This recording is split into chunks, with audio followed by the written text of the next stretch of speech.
Are you ready to take control of your life and build your ideal future? Striving for financial independence and a clear plan of action? Do you feel like you should be doing more with your investments? Welcome to Ready Investor One with your guide, Paul David Thompson, a full-time real estate investor who no longer depends on a day job. Strap in and get ready to level up your life. Hello, investors. This is Paul David Thompson. Our game is investing. I'm your guide, and the outcome belongs to you. Yes, here we are again. Hey there, investors. Welcome to Ready Investor One, where I discuss the mindset and mechanics of investing so you can become the master of your own time and lead a life based on your own design and what you want out of life. And today I'm going to be doing a little experiment with a new episode format. I call them Deal Diaries. I'm going over a few different case studies of real people, no names included, but real deals in real situations, and share with you what I do when meeting with clients, evaluating deals of my own, and talking to investors who ask to pick my brain. That happens quite a bit. They say, hey, Paul, I need some help. I enjoy doing so because it gives me an opportunity to kind of sharpen the edge, sharpen the axe, so to speak, and make sure I'm still on point and relevant in the marketplace. And fundamentally, I am a deal junkie. I love to evaluate investors' situation and give advice on how I'd approach the problem. So I'm going to do a series of 3 different scenarios and walk you through my process when talking to investors. And today, I'll be doing a single-family rental example. The next series, which will be released in 2 weeks, will be a multifamily example. And the deal that I do in 2 weeks after that will be a note deal diary. So stay tuned for those. But today, let's roll our sleeves up and talk about a single family rental example. So first up, an investor who is a relatively new beginner, in fact, this probably is her first real estate investment, was doing a single family rental, and she called me up asking about the BRRRR strategy. She bought a 3-bedroom, 2-bath house in my town from auction.com for $86,000. And this is in a class B plus, A minus area of our area. And it's a good house, good neighborhood. Overall, it seems like a good opportunity. The rehab ended up costing her $30,000, which was a little bit over her budget. She thought it would take 4 weeks to do the rehab, and it ended up taking 7 weeks to do the rehab.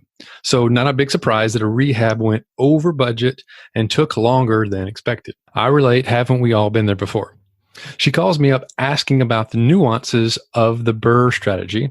And keep in mind, this is after she bought the property. I wasn't involved before the acquisition, so I can't really help her with the front-end acquisition or evaluating the deal before she buys it.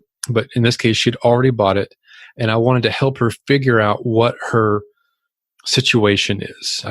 She's already done a lot of research and study about the BRRRR strategy, and that's what she really wanted to understand. And she certainly had a lot of book knowledge about the subject, but she didn't have any real life experience. So if you aren't already familiar with the BRRRR strategy, it stands for buy, rehab, rent, refi, and repeat, the BRRRR strategy. Basically, you buy a distressed property, then you rehab it, fix it up, and then you rent it to a long-term tenant, and then you refinance it into conventional long-term debt that's typically backed by Fannie or Freddie on the secondary market with 30-year terms and typically a very low interest rate. And as many of you know, this is a great strategy. The BRRRR strategy works at such scale and is such a clever use of our opportunity to gain access to financing. You can listen to episode 21 of this podcast, where I discuss this strategy in great detail. I refer to it as buy and refi, 8 steps to retirement.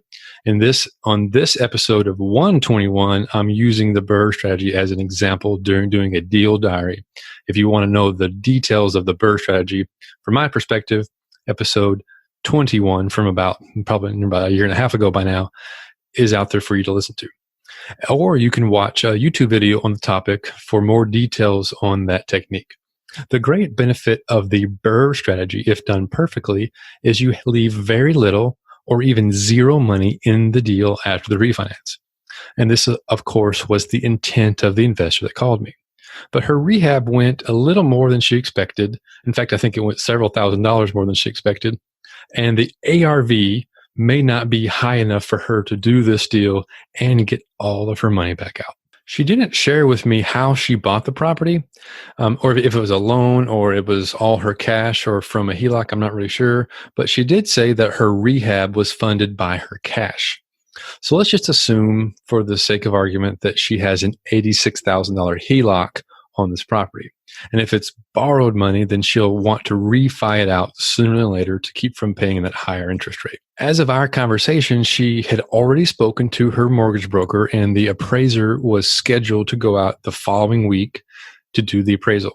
So here were her questions, and maybe some common questions that you may have during the BRRRR strategy, especially if you're on the newer side of doing things. She asked, can I tell the bank what I want the property to appraise for? And how does the bank determine the property's value? And third, does the bank send out an inspector to inspect the property themselves? What does the bank do to qualify the refinance? And so to answer that, it depends on the bank. But regardless, they are going to do some sort of underwriting.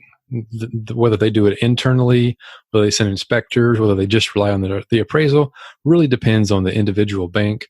But no exceptions I can think of where there be a bank that would not do a serious, some degree of underwriting. They're going to check and see if this is a good bank or a good loan for them to lend on.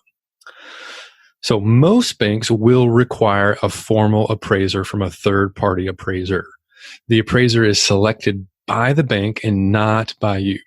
But you pay the appraiser. You're responsible for the fee to pay the appraisal, and it's oftentimes rolled into your bank loan. And that fee can cost somewhere between $600 to even as high as $1,000. So appraisals are not a small fee. This is usually not something you can negotiate or ask for discounts on. It is the rate that the appraisers charge, and the bank will make you get an appraisal. And the bank has a selection process of appraisers, and you kind of get whoever that they select. In most cases, you get who they select. It's really just kind of the cost of borrowing cheap money from banks.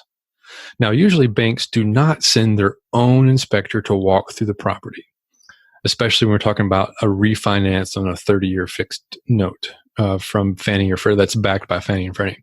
They're relying on the appraisal for that because the report from the appraiser includes the property condition when evaluating its condition.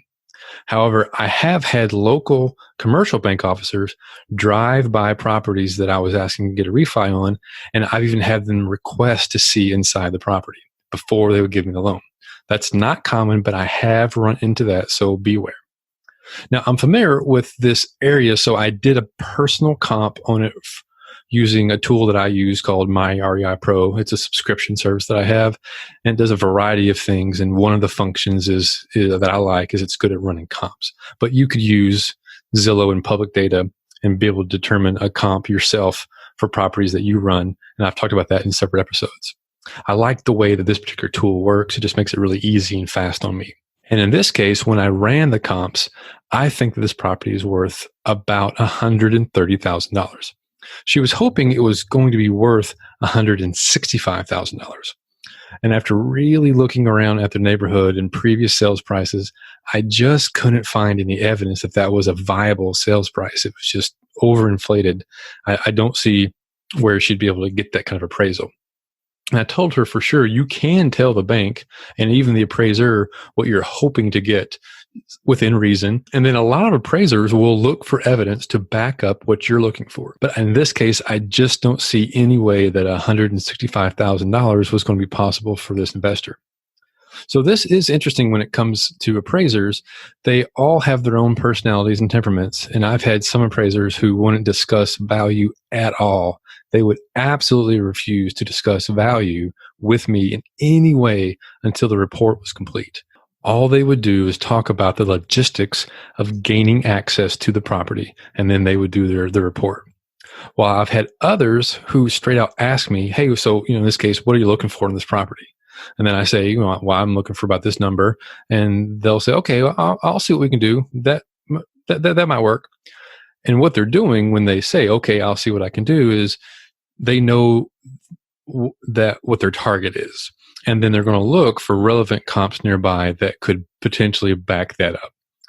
So with enough recent sales, they could potentially cherry pick the highest values to help provide 3 to 4 good, reasonable, appropriate comps to back up the value that you're looking for. But they don't have to. That is not an obligation for them to do that. An appraiser could just find the 3 nearest houses of similar size sold within the last 6 months and completely ignore a 4th comp that is just 0.1 miles further away and say these other 3 comps are closer and therefore a more relevant comp. So quite a lot depends on the appraiser, and you don't get to pick and select in most cases, especially when you're doing these Fannie and Freddie backed loans, which is often what people are doing with the BRRRR strategy. I have had commercial bankers ask me to, do you have an appraiser that you like to use? I said, well, as a matter of fact, I do. So a lot of this depends on which bank you're using and which loan product that is being used. And the last thing about appraisers and appraisals is you can dispute an appraisal. If you get an appraisal back and the report isn't what you think it should be, you can absolutely dispute it. Always, always, always request and get the report, file it away for future use, and see if that particular appraisal report is working for you. And if it comes back and you think they missed a more relevant comp, you can point out what you think the more relevant comp is and ask them to relook at the appraisal and show them the evidence of why this one's better. And your mileage will vary on that. Some will take it, some won't. It just kind of depends on the appraiser and how much they believe in your data. So you can tell them, hey, there's a nearby property that's the same configuration and it's been completely rehabbed with the same finishes that I have. And one of the comps that you used was a property that still has paneling and Formica on it and was sold to an investor as a rental. And that's the reason it has a lower value. That kind of data can be compelling to an appraiser because it may be further away, but it may be a more relevant comp because of the finish inside. Okay, so let's get back to the actual deal here. Let's assume this property comes back at $130,000 value from the appraiser. So this investor, she has $86,000 acquisition into it, plus $30K of rehab. So now she's all in for $116,000 for a property that is now worth $130,000 per the appraiser, which isn't necessarily a bad thing. It's not a smoking hot deal, but she's not losing money here. She has $14,000 of equity. It appraised for $130,000 and she's into it for $116,000. Could be worse. The property would rent for between $1,000 and $1,200. So it's a nice fresh rehab. And so we'll give her the credit of saying that it will pull $1,100 to do our numbers here. And after that, her goal and intent of owning the property is to own it a long-term rental. But she's not really getting what she was hoping for here because she really wanted to pull all of her invested capital back out and do this again. In this case, we're assuming she has an $86,000 HELOC and used $30K of cash to do the rehab. She wants to pull the $86,000 and all of her $30K back out. And we now agree it's worth $130,000. So that's what I got from pulling the comps, and that's what an appraiser is probably going to appraise it for, if it's a fair appraisal. I mean, it's going to be within a few $1,000s. So we're just going to say it's worth $130,000 for our case here, for our use case. There's just no other comps that would suggest that would bring the value up. What are her options? She's in a bit of a pickle. She's not in a place where she's going to get the results that she was hoping for. So let's just do the numbers and figure out what her options are. So 80% of the appraised value of $130,000 is $104,000. And let's say there are about $4,000 in transaction costs from the bank for the refi. And so let's say that she can pull out around $100,000 out. She can easily pay back the $86,000 HELOC. And now she's left with $14,000 of cash returned to her that she can put in her back pocket. And so as a result, she's basically into this property for $16,000. So let's run the numbers and see what her cash on cash return is, factoring in her 30-year mortgage of $104,000.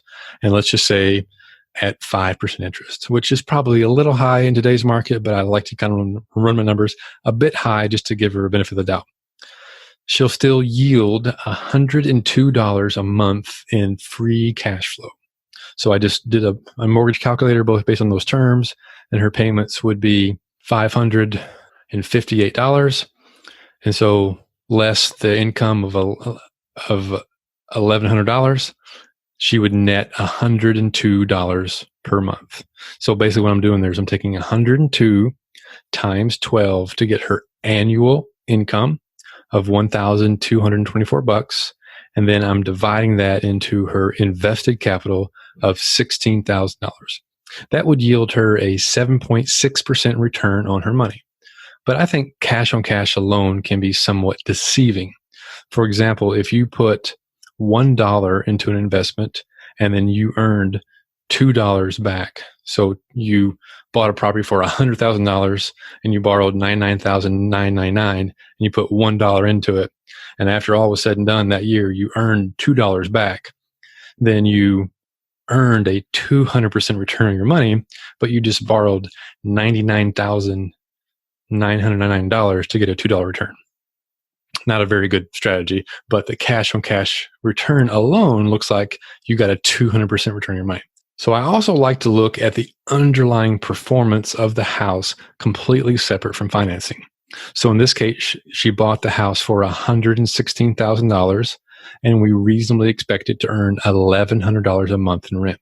So take the $1,100 times 0.6, which I'm assuming that there's 40% of expenses built into every a month's rent, times 12, and that gives you $7,920 of operating income per year, completely ignoring financing.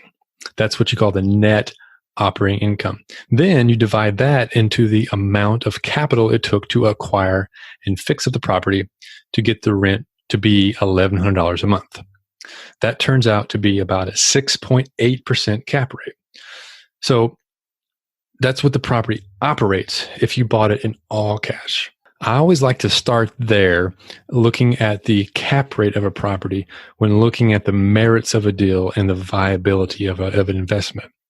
If I bought this all cash, would it be a good deal? And this one, kind of meh, so-so. With financing, she can improve her return to about 7.6. With leverage, unleveraged, it's at 6.8%. It's an okay deal.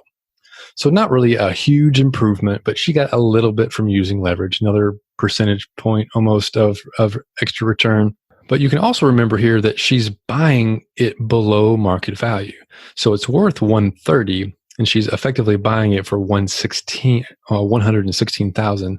So she has $14,000 of equity immediately because she was into it for only $116, but it's worth $130. Plus, this property is in a good neighborhood, and once you factor in the benefits of depreciation and the potential for rent to go up over time, this is not a bad investment whatsoever. It's just not a home run. It's not the home run she was looking for, because investors who do this, they want to be able to pull all their money back out. But I know people who buy properties not using the BRRRR strategy, just straight up 20% down and 80% financing, and they'll do this kind of deal all day. They'll do it at a scale of 20 plus deals a year because this is good enough for them. So it's not a bad thing to do at all to invest $16,000 in this deal. Think about it for a second. Would you invest $16,000 to get a 6 or 7% return on your money and increase your net worth by $14,000? So it's effectively what she's done here. She put in 16. She's going to be getting 6 or 7% return on that money, plus some over time, I suspect. And as soon as she does it, she gets $14,000 in equity for that asset. Not to mention the 6 to 7% income that she's getting from the property would be effectively shielded by and tax deferred for 20 years plus because of depreciation. So if you think about it that way, you can see why people who have access to capital and don't have a lot of time, this would be a good enough deal. But the point of the BRRRR strategy is to repeat. Because if you are stranding capital in deals, you might as well just put the 20% down and not worry about all the fuss. So if you end up doing very many deals like this one, you'll end up trapping this money, this capital as equity in these deals, and then you'll run out of available funds to do more deals. So ideally, you want to get all of your money back so you can recycle your capital and scale up and buy dozens of properties if you wish. So what are the lessons learned on this scenario going forward? Well, number one, be very confident in your ARV on the front end when buying properties. The investor thought it might be worth $165,000. I'm not really sure where she got that number from, but she was off. By the best I can tell is she was off by her values.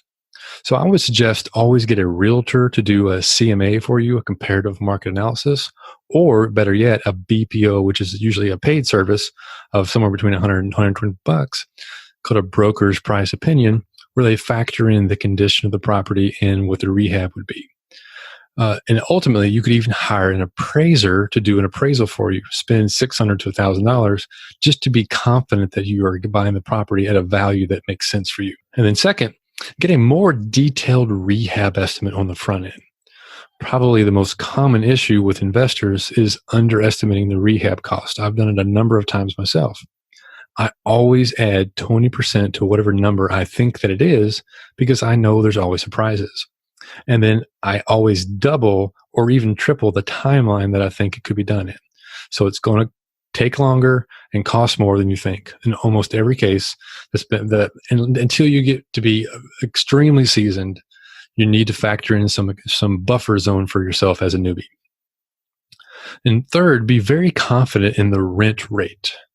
Property managers are the best source of information or best resource to getting a good, solid opinion of what a property can rent for, especially if you're in a market you're not real familiar with or in a neighborhood that you're not already familiar with. If you have rents nearby or properties nearby and you know what they rent for, then you can kind of tell yourself. But until then, a property manager is the best place because that's what they do all day. They rent properties. They know what the going rate is for a given property. And fourth, know how you're going to refi on the back end. And in this case, this investor knew this and had it kind of squared away. She just was unfamiliar with the process.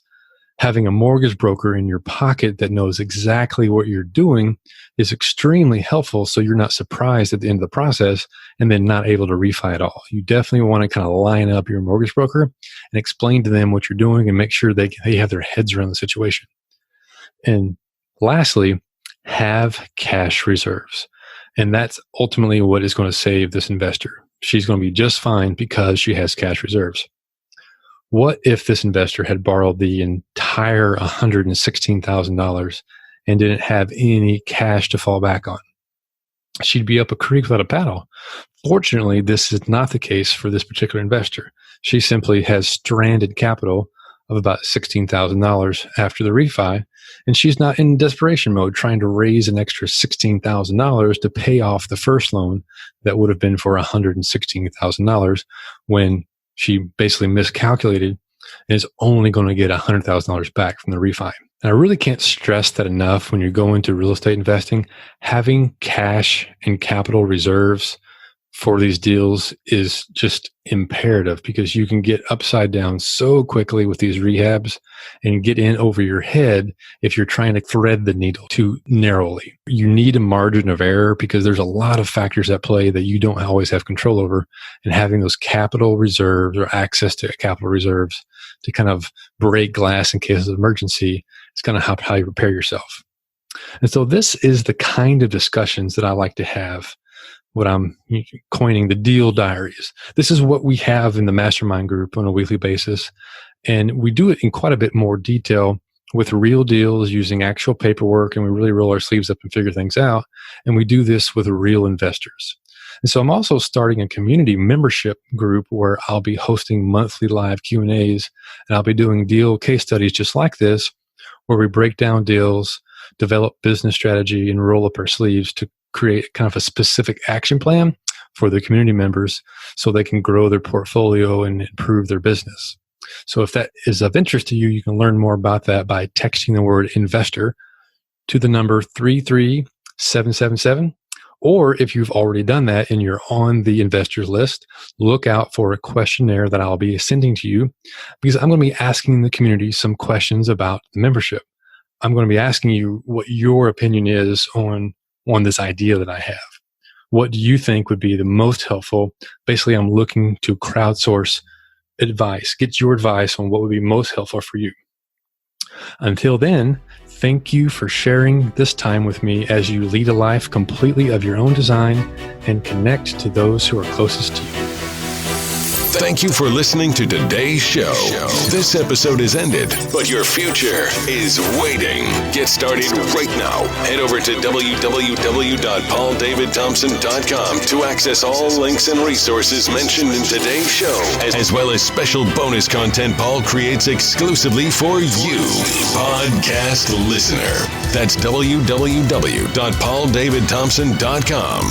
Until the next time, level up your future by investing in yourself today.